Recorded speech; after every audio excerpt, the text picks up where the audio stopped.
one, fight. 안녕하세요. 박종훈의 경제한방입니다. 최근에 증시가 워낙 요동치다 보니까 어떻게 미래가 움직일지 궁금해하시는 분들 굉장히 많을 것 같은데요. 박재영 한국투자증권 차장님을 모시고 함께 얘기를 나눠보겠습니다. 안녕하세요. 네. 안녕하십니까. 많은 변화들이 있고 요동치는 부분들이 있잖아요. 네네. 최근에 드러난 신호들 중에서 우리가 지금 주의 깊게 봐야 될 신호가 있다면 어떤 게 있을까요? 가장 큰 건 이제 인플레이션이죠. 네. 인플레이션이 모든 것들을 지금 좀 바꿔놓고 있다. 많은 분들이 이제 작년에 진입을 하셨어요. 작년에 진입할 때는 어떻게 보면 굉장히 좋은 환경이었죠. 네. 주가도 싸고, 네. 그다음에 뭐 중앙은행들도 돈을 풀고, 유동성도 풍부하고, 그러다 보니까 많은 자산들이 한꺼번에 올라왔습니다. 네. 그래서 그냥 사면 오르는 시장이었어요. 그땐 참 좋았죠. 네. 뭘 사도 상관없었으니까. 뭘 사도 상관없이 올라가는 시장이었는데 올해 초부터 약간씩 이제 시장이 이게 정신을 차렸다라고 말해야 될까요? 조금씩 변하는 모습들이 나타나다 보니까 내가 산 주식이 안 오르네? 네. 이런 현상들이 나타나다 보니까 좀 어려운 시장이었고, 모두가 행복한 시장은 올해 상반기에 좀 끝났었던 것 같아요. 네. 올해 상반기에 좀 끝났었던 것 같고, 지금은 정말 좋은 게 뭐냐, 이런 것들을 지금 따지다 보니까, 네. 이런 것들을 따지다 보니까 내가 산 종목이 안 올라오고 막 좀 이상한 종목들이 막 급등하는. 네. 그래서 그걸 따라가야 되나? 예전에 삼성전자 좋다고 그래서 샀는데 삼성전자는 안 오르고 다른 건 오르네. 그래서 바꿔타 봤더니 내가 산 건 빠지고 네. 또 판 건 오르는 네. 그런 시장. 올해 중순경이었나요? 자본시장연구원에서 작년에 동학개미가 수익률이 얼마였냐. 네. 지수가 30% 오르는 동안 동학개미는 뭐 한 4~5% 네. 수익이 났었는데, 그것조차도 매매 비용을 감안을 해보니까 마이너스더라. 네. 그게 굉장히 사실 충격적인 약간 결과거든요. 그러네요. 네. 지수가 작년에 2배 올랐어요. 그러니까요. 작년에 네. 2배 올랐는데 네. 처음 주식시장을 접하신 분들은 수익이 하나도 안 났다라는 거죠. 네. 근데 또 재밌는 결과는 기존에 주식하셨던 분들은 수익이 굉장히 많이 났습니다. 아, 그래요? 네. 경험이 굉장히 중요했네요. 오. 제가 생각할 때 그건 아닌 것 같고요. 네네. 네. 제가 판단할 때는 네. 그분들은 이제 두 가지가 있었어요. 네. 첫 번째는 기존에 투자를 하고 있었기 때문에 코로나 상황 때문에 코로나를 온몸으로 맞았습니다. 아. 그러면 계좌가 어떻게 됐을까요? 완전히 중간에 한 번은 거의 반토막 가까이 굉장히 큰 손실을 본 적이 있었을 것 같은데요. 그렇죠. 완전 박살났기 때문에 네. 손을 놓고 있었던 겁니다. 네. 근데 시장이 올라오니까 수익이 날 수밖에 없죠. 그거는 이제 그 자본시장연구원에서 조사한 건 이제 기간 수익률이었기 때문에 네. 기존에 그 사람의 계좌가 얼마나 박살났는지를 계산한 게 아니라 그 3월부터 11월까지 올라온 거, 그것만 계산했기 때문에 수익이 많이 났네. 그런데 손실 난 사람들이 매매를 많이 했을 리가 없잖아요. 네. 그렇죠? 가만히 있었으니까 매매 비용도 절약했고. 그러니까 기존에 신규로 들어왔었던 사람보다 수익률이 훨씬 높았는데 네네. 이제 그런 시장은 조금 지나갔다라는 거죠. 아. 왜냐하면 많이 올라왔기 때문에 그 예. 사람들도 아마 매매를 하기 시작을 했을 거고, 네. 지금 그런 것들이 막 이쪽 저쪽 꼬이다 보니까 네. 지금 시장도 작년과 많이 변해졌고, 네. 작년에는 이제 인플레이션 말씀을 드렸는데 작년에 이제 계속 유동성을 풀었어요. 네. 돈을 계속 풀었으니까. 그렇죠. 네. 우리가 경제교과서에서 배우지 않습니까? 인플레이션이 발생하는 거는 경기가 굉장히 좋거나 네. 시중에 유동성이 많이 풀려서 돈의 가치가 떨어지는 거잖아요. 네. 돈은 뭐 내가 이제 100만 원 있을 때 50만 원짜리 사는 거랑 네. 1억이 있을 때 50만 원을 사는 거랑은 이제 가치가 좀 다릅니다. 그렇죠. 네. 근데 지금 돈이 많이 풀렸기 때문에 인플레이션이 발생할 것이다. 실제로 발생하고 있고요. 네. 소비자 물가, 생산자 물가가 엄청나게 오르고 있거든요. 네. 이게 아마 가계에도 영향을 좀 많이 줄 거예요. 네. 그러다 보니까 이 인플레이션을 어떻게 해야 되느냐라는 것들 때문에 시장에서는 말이 많습니다. 네. 경기를 살려야 되느냐? 아니면 인플레이션을 잡아야 되느냐? 이 중앙은행의 책무가 두 가지가 있거든요. 우리도 네. 한국은행법에 보면 경기를 살리는 것 하나, 그 다음에 인플레이션을 막는 것, 네. 이 두 가지가 있는데 두 가지가 이제 가장 중요한 의무인데 그 중앙은행에 경기는 좀 살아나는 것 같기도 한데 아직은 조금 부족해. 네. 그런데 돈이 많이 풀려서 인플레이션이 발생하고 있어. 지금은 아니라고 이야기를 하는데 연준 같은 경우에는 지금은 고용이 좀 더 중요하고 네. 경기가 살아나고 있는 게 더 중요하다라고 이야기를 하고 있는데 인플레이션이 이런 식으로 계속 발생하면 그 스탠스를 계속 유지할 수 있을 것인가? 네. 이게 뭐 사실 연준 의장이라는 게 전 세계에서 가장 영향력이 있는 사람이잖아요. 그렇죠. 진짜. 네. 그리고 기록에 계속 남습니다. 예전에 이제 그린스펀이 2005년경부터 금리를 계속 올렸지 않습니까? 네. 그리고 금융위기가 왔습니다. 그런 거에 대한 이제 뭐 실책을 이야기하는 사람들도 굉장히 많고 가장 최근으로 보면 버냉키 의장. 네. 버냉키 의장이 만든 용어가 있어요. 네. 테이퍼 텐트럼. 네. 그렇죠. 네. 말만 네, 테이퍼링 얘기만 꺼냈더니 그냥 주가가 막 급락하고 그랬었죠. 네. 그거를 아직까지도 이야기를 하고 있습니다. 아, 그런 것들이 이제 진짜요? 기록에 남기 때문에 만약에 이번 연준 의장이 인플레이션을 방치해서 시장에 충격이 왔다. 네. 그럼 거기에 대한 책임은 꼬리표는 계속 붙어 다닐 수밖에 없거든요. 오, 그러면 네. 만약에 박 기자님이 연준 의장이다 지금 네. 그러면 인플레이션에 대해서 고민을 안 할 수가 없는 상황이 되지 않을까요? 더군다나 제가 연임이 됐다 그러면 인플레이션을 일단 막부 생각해서 명성을 좀 지켜야겠다 이런 생각이 좀 들 것 같은데요. 그래서 지금 사실 파월 의장에 대한 의심이 시장에 굉장히 많습니다. 어떤 의심인가요? 왜냐하면 파월 의장이 올해 내내 했던 말이 일시적이다. 네, 일시적이란 말만 계속 반복을 했는데 그랬었죠. 이번에 9월 FOMC에서는 그 말을 바꿨습니다. 네, 갑자기 팍 갑자기 돌아섰어요. 한 번에 네. 바꿨잖아요. 네. 그래서 이번에도 그러는 거 아니냐. 네. 이번에도 지금 파월 의장은 고용이 중요하고 연준은 경기를 경기가 이제 고용이 완벽하게 살아나기 전까지는 금리 인상 안 할 거다. 네, 테이퍼링과 인플레이션은 별개의 문제다. 네, 이런 이야기를 했거든요. 근데 사실 우리가 생각하기엔 그렇진 않거든요. 네, 가는 과정이잖아요. 그렇죠. 테이퍼링을 안 하고 금리 인상을 해버리면 가장 타격을 받는 건 아마 연준일 겁니다. 네, 왜냐하면 그렇죠. 자기가 채권을 계속 사면서 채권 가격을 떨어뜨리는 일을 해야 되는 거거든요. 네, 그럼 우리가 볼 때는 테이퍼링하고 자기네들이 채권 안 사고 자기네들의 대차표를 줄이고 그 다음에 금리 인상하는 게 순서인데 네, 이거는 다르다라고 이야기하는 거는 약간 앞뒤가 맞지 않는 이야기인 것 같다라고 시장에서는 생각하고 있는 것 같아요. 네.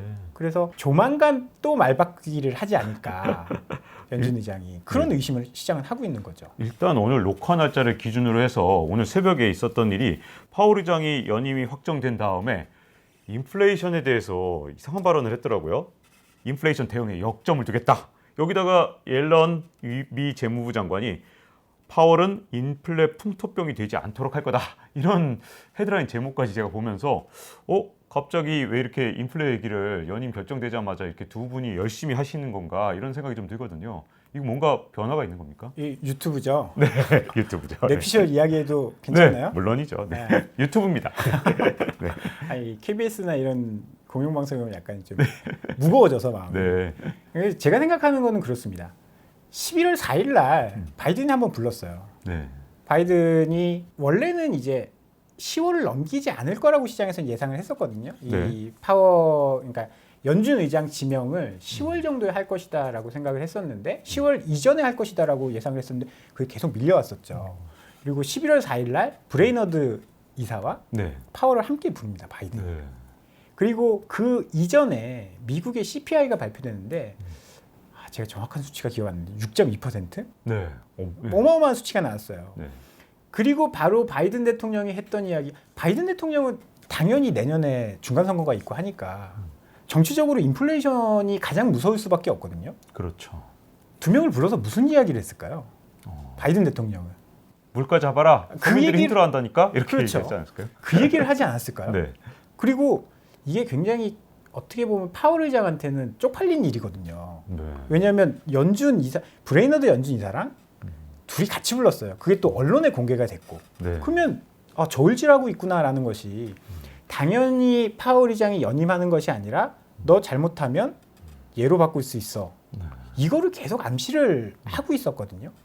그런 상황에서 둘을 불러서 무슨 이야기를 했을까라는 것이 저는 조금 분명히 그 인플레이션 이야기를 했을 가능성이 높다라고 생각을 해요. 네. 그러다 보니까 파월 의장도 뭐 이런 발언이 나온 거고 파월 의장이 연임된 데는 뭐 인플레이션 어떻게 열심히 잡아보겠다라는 뭐 약속을 받지 않았을까? 네. 바이든은 네. 뭐 그런 이제 의심을 한번 좀 해보게 되는 거고 네. 이게 금융시장에서도 즉각적인 반응이 나오더라고요. 어제 미국채 금리가 큰 폭으로 상승을 했습니다. 미국채 금리가 상승을 했는데 장기 금리보다는 단기 금리가 최근에 더 많이 오르고 있거든요. 네. 단기 금리는 기준 금리를 반영을 할 수밖에 없어요. 왜냐하면 이제 만기가 짧기 때문에 네. 그리고 장기 금리는 경기를 반영하기 때문에 네. 이 뭐 단기 금리가 오른다라는 것은 채권 시장에서 이제 기준 금리가 올라갈 가능성이 높다라고 보고 있는 거거든요. 그리고 이번에 지난주였죠. 그 연준 부의장이 인플레이션 때문에 테이퍼링을 좀 앞당길 수 있다라는 언급을 했거든요. 네. 지금 계속 그런 이야기들이 나오고 있습니다. 그런 이야기들이 나오고 있는 이유는 파월 의장이 그런 발언을 하면 시장은 굉장히 크게 요동치거든요. 네. 그래서 약간 부하들한테 야, 내가 지금 그런 네. 얘기하면 큰일 나니까 부하들한테 부하라는 표현은 조금 네, 어쨌든 뭐 직급상 아래 있으니까. 관계자들한테 네, 이사들은. 네. 너희가 먼저 밑밥을 좀 깔아놔라. 네. 결국은 인플레이션에 대해서 인정을 할 수밖에 없거든요. 네. 파월 의장도 왜냐하면 수치적으로 그렇게 나오고 있기 때문에 일시적이라고 했다가 조금 더 기간을 길게 잡았다 뿐이지. 그러면 충격을 줄이기 위해서 그런 이야기들이 계속 좀 나오는 그런 상황이고 네. 그다음에 연준 의사가 연임이 됐고 그렇게 되면 조만간 금리 인상이 좀 빨라질 수도 있겠다라고 채권 시장에서 먼저 반응을 한 것 같아요. 네. 그나마 좀 다행스러운 것은 시장에서는 금리를 올려도 시장이 망가지지 않을 거야라고 생각을 하고 있는 것 같습니다. 왜냐하면 네. 장기 금리도 함께 올라갔거든요. 네. 만약에 단기 금리가 올라가고 장기 금리가 떨어지는 네. 장단기 금리 차가 역전 현상. 네. 네. 역전까지 그렇죠. 네. 역전으로 가면 뭐 이제 불황이 온다. 비슷해지거나. 네. 네. 불황이 온다라고 이제 시장이 보는 거고 지금은 그게 좀 좁혀지면 조만간 불황이 올 거야라고 생각하는 거기 때문에 네. 그런 현상이 벌어지면 시장은 좀 큰 충격을 받을 수도 있겠지만 지금 아직까지는 이제 그런 상황이 벌어지진 않고 있거든요. 네. 장단기 금리 차가 이제 조금 줄어들긴 했지만 같이 올라가고 있으니까. 네. 그래서 시장은 금리는 올리는 거는 어떻게 보면 기정사실인데 조금 빨라질 수도 있어. 하지만 금리를 올린다라고 해서 경기가 망가질 것 같진 않아라고 판단을 하고 있는 것 같습니다. 지금 네. 현상으로는. 그러면 약간 이 현재 시장에서 이제 금리 상승에 대해서 금리 인상 또는 상승에 대해서 우려하지 않는 건 좋은데 네.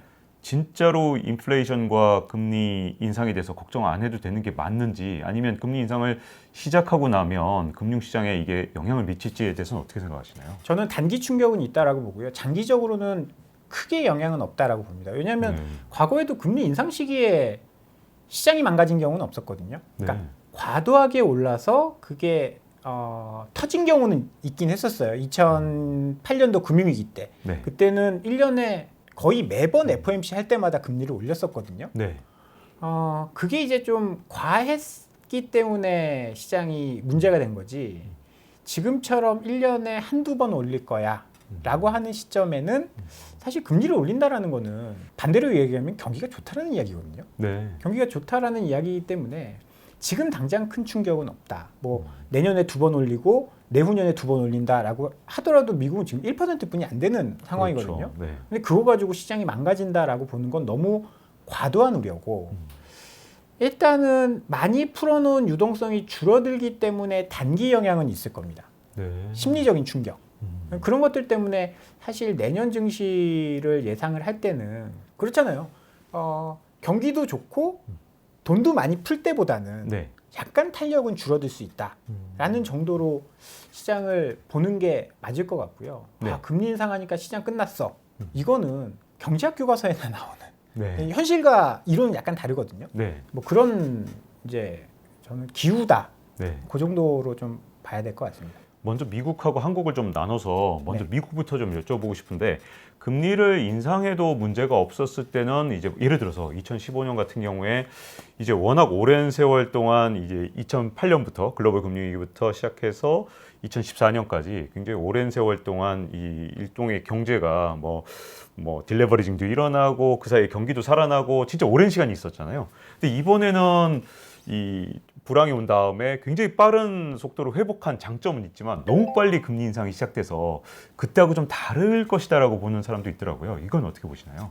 그게 어려운 것 같아요. 우리가 겪어보지 못한 상황이잖아요. 네. 이번에 불황도 그러니까 전 역사를 통틀어서 가장 짧았고 회복 속도도 굉장히 높았고 그래서 가보지 못한 길이라서 이거를 예측하기가 굉장히 네. 어려운데 그렇다라고 해서 많이 떨어졌다가 빨리 올라왔기 때문에 많이 떨어질 거야 이렇게 예상하는 것도 네. 저는 이 투자 관점에서는 좀 잘못된 거라고 보거든요. 네. 지금 뭐 이런 돈을 많이 풀고 여기에서 투자가 집행이 되고 이런 것들 때문에 또 경제가 살아나는 효과들도 우리는 또 감안을 해야 되는 거고 네. 돈을 많이 풀어서 그 소비자들의 주머니도 굉장히 그 많이 채워졌습니다. 네.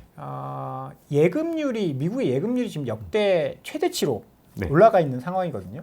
미국은 소비가 70%를 차지하고 있기 때문에 돈 계속 뭐 써주고 소비가 잘 진행이 된다라고 하면 크게 문제가 없을 가능성이 좀 더 높다라고 보고요. 새로운 산업들이 또 나타나고 있잖아요. 네. 그런 산업들이 또 경제를 또 부양할 거고 성장률을 높여줄 거고 하기 때문에 많이 올라왔기 때문에 많이 떨어질 거야. 이거는 사실 어떻게 보면 일견 맞는 이야기지만 네. 어떻게 보면 또 위험한 발상이 될 수도 있어서 네.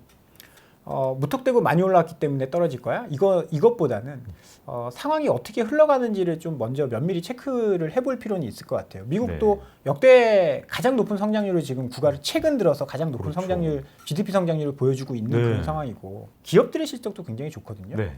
그런 상황에서 많이 올라왔기 때문에 떨어진다. 요거는 저는 좀 아니라고 좀 보고 있습니다. 미국 시장에서 또 하나 궁금한 건 이제 과거에 이제 금리를 인상할 때는 이 정도까지 인플레이션이 왔던 건 사실 70년대 후반 그때 외에는 없었잖아요.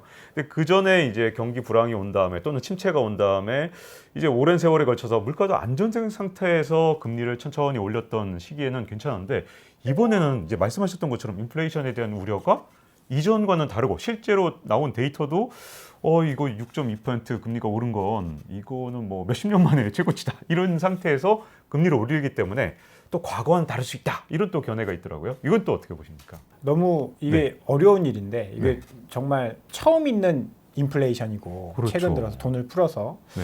그리고 이게 쉽게 해결될 것 같지도 않고 이게 일시적이다라고도 이야기하시는 분들도 있지만 저는 일시적이 아니다라는 생각을 가지고 있거든요. 그래요? 왜냐하면 네. 지금 발생하는 것들이 삼성전자 디램 가격이 인플레이션이 나타나진 않지 않습니까? 네. 왜냐하면 삼성전자는 계속 캐펙스, 그러니까 설비 투자를 늘려왔습니다. 네. 공급을 계속 안정적으로 유지를 해왔고 많이 뭐 설비도 지어왔고 그래서 공급이 굉장히 원활한 상태였고 그러면 문제가 되는 것은 어디냐? 구경제거든요. 구경제. 네. 우리가 예전에 20년 전, 30년 전 굉장히 성장하던 철강, 에너지, 석탄 네. 이런 쪽이었지 않습니까? 그러면 이런 쪽이 공급 병목이 생기고 인플레이션이 발생하는 이유는 그동안 설비를 늘리지 않았었기 때문이거든요. 그렇죠. 네. 그런데 그러면 해결하려면 둘 중에 하나예요. 소비가 줄어들거나 네. 지금 친환경으로 모두 바꿔서 휘발유를 안 쓰고 네. 석탄을 안 쓰고 이런 상황이 와야 되는데 네. 지금 친환경이 열심히 노력을 하고 있긴 하지만 네. 그런 상황이 향후 1년, 2년 안에 도래하지는 않을 거 아닙니까? 네. 그렇죠. 그러면 공급이 중요한데 그러면 공급만 해결되면 인플레이션은 해결되는 문제 아니겠습니까? 그렇죠. 근데 공급이 해결이 될까요? 기자님은 한번 여쭤보면 좀 조심스럽긴 한데 차를 산다라고 생각을 해보시면 네. 전기차와 디젤차 중에 어떤 걸 저는 당연히 이제 둘 중에 하나 선택하라 그러면 전기차를 살 것 같아요. 이제. 왜냐하면 네. 디젤은 앞으로 시내에서 못 돌아다닐 가능성도 있고 네. 쌍용차와 테슬라 차 둘 중에 하나 고르라고 하면 어떤 걸? 역시 아무래도 테슬라가 좀 더 앞으로 바뀌어가는 트렌드에 맞지 않을까 하는 생각이 좀 들지 않을까 그런 것도 있고 싶어요. 쌍용차를 샀을 때 회사가 망했는데 어. 5년 뒤에 AS는 어떻게 받을 것이며 네. 그런 것들을 걱정할 수밖에 없잖아요. 그러면 지금 내가 굉장히 많은 돈이 있어서 어떤 산업에 투자를 한다라고 했을 때 구경제, 그러니까 막 기름을 파는 탄광에 투자를 할 것이냐 아니면 친환경에 투자할 것이냐 이 문제거든요. 지금 당장은 에너지 가격이 올라가고 석탄 가격이 굉장히 높다라고 치는데 이게 5년 뒤에도 그럴 가능성이 있을까? 네. 라고 생각을 해보면 거기에 설비 투자를 할 사람은 많지 않다라는 거죠. 지금 반도체, 차량용 반도체 공급 부족 네. 이게 왜 해결이 안 될까요? 그거 지금 차량용 반도체 아무리 만들어봤자 돈을 벌기가 힘드니까요. 왜냐하면 그렇죠. 싼 반도체니까. 싼 반도체고 네. 거기에 설비를 투자를 해서 4년, 5년 뒤에 그 반도체를 계속 사용할 것이냐? 아니거든요. 네. 테슬라 같은 경우에는 지금 통합칩을 사용을 하고 있습니다. 뭐 현대 지금 나온 차량들은 각각 반도체가 다 달라요. 뭐 네. ECU가 다르고, 뭐 브레이크에 들어가는 거 다르고, 뭐 후방 카메라에 들어가는 거 다르고 그렇게 해서 문제가 생기는 건데 앞으로는 이제 통합칩 3-4개로 차량을 다 조절을 할 건데 네.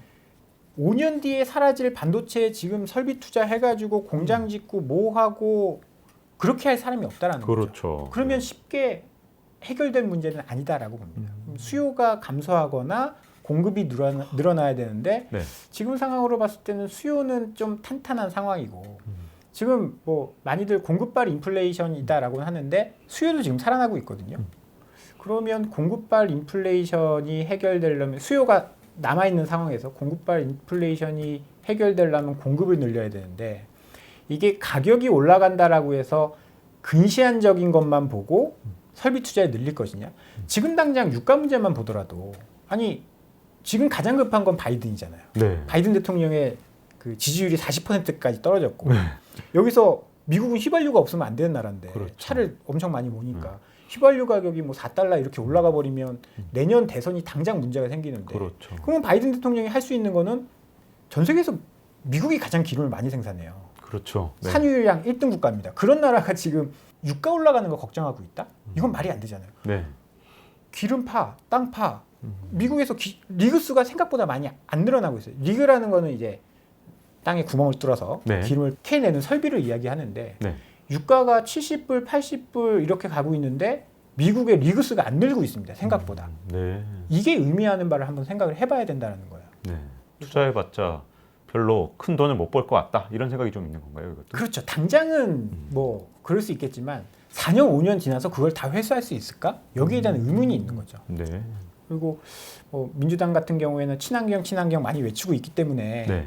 지금 이 뭐 땅 파서 뭘 하려고 그러면 자기 돈만으로는 할 수 없거든요. 네. 은행에서 돈을 빌려야 되는데 그런 대출 자체가 지금 이루어지지 않고 있습니다. 그 네. 돈들 다 친환경에 가고 있는 상황이기 때문에 이게 쉽게 해결될 문제는 아닐 수 있다라고 네. 저는 좀 보고 있죠. 그러면 그렇게 인플레이션 위협이 있다면 그게 증시에 어떤 영향을 미칠지를 좀 고민해야 될 것 같은데요. 어떻게 보십니까, 그러면? 인플레이션 지금 문제가 되는 게 생산자 물가가 많이 오르고 있다는 거거든요. 네.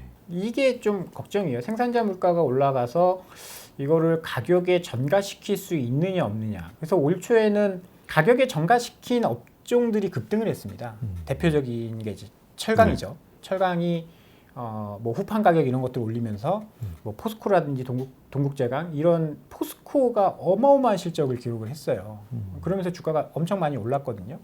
그런 기업들은 좋아질 텐데 이걸 꾸준히 올릴 수 있느냐? 여기에 대해서도 한번 고민을 해봐야 되고 가격 전가를 계속 시키다 보면 지금 뭐 조선업계 죽는다고 하는데 네. 그렇죠. 그럼 철강업계가 이번에도 올리고 내년에도 올리고 할 수 있을까요? 쉽지 않을 것 같은데. 그러면 올해보다는 내년에 비용 때문에 실적이 좀 덜 나올 겁니다. 네. 지금 음식료 업체 같은 경우에도 올해 가격 굉장히 많이 올렸잖아요. 가격 전가력이 굉장히 높은 음식료 업체도 한 번 가격을 올리고 또 올리기는 어려운 상황이에요. 지금 그렇죠. 국제국물 가격이 좀 떨어지는가 싶지 다시 또 올라가고 있거든요. 네. 재반등. 네, 그렇게 보면 한 번 더 올릴 수 있나? 아니 어려울 것 같은데 여기 또 올리면 내년에 선거도 있고 가격 저항도 좀 심할 것 같고 못 올리면 비용이 높아지니까 네. 이익은 좀 떨어질 수 있습니다. 그래서 이런 것들 때문에 지금 지수가 못 가는 이유 중에 하나는 네. 내년에 이익 전망치가 조금씩 떨어지고 있거든요. 네. 그래서 그 부분들이 지금 지수의 발목을 잡고 있는데 그래서 내년도에는 아주 폭발적인 지수의 상승 이걸 예상하기 좀 어려울 수 있다. 네. 이익이 예상치보다 좀 덜 나올 수 있기 때문에 이유는 네. 그렇게 좀 보고 있고요. 애널리스트들도 지금 내년도 전망에 대해서는 조금 보수적으로 생각하고 있는 그런 애널리스트들이 많아졌어요. 그게 네. 이제 이익 추정치가 낮아졌다라고 이야기를 하거든요. 네. 그러니까 돈을 못 버는 건 아닙니다. 이게 오해하시는 분들이 있는데 내년 전망이 예를 들어서 220조를 벌 거라고 연초에 전망을 했는데 네. 그게 한 210조 정도로 낮아진 거지 올해보다 역성장하는 건 아닙니다. 네. 그렇죠. 그렇기 때문에 시장을 애널리스트들이 안 좋게 본대라고 생각을 하면서 돈을 못 벌어서 시장이 박살날 거다 이렇게 네. 생각하는 게 아니라 네. 2022년도에 굉장히 좋을 줄 알았는데 뭐 반도체도 슈퍼사이클이 오고 네. 굉장히 좋을 줄 알았는데 뚜껑 열어보니까 2020년 다가오는 거 보니까 그리고 기업들 실적 내는 거 보니까 네. 내가 좀 틀린 것 같아. 한 20% 정도 증가할 줄 알았는데 한 10% 정도 네. 증가할 것 같아. 이렇게 약간 톤다운 된 거죠. 네. 그래서 내년도를 예상해서 막 급등했었던 올초에 뭐 삼성전자라든지 이런 종목들의 상승률이 조금 줄어들면서 네. 상승폭은 뭐 좀 크지 않을 수 있다. 그렇게 좀 봐야 될 것 같아요. Round one, fight.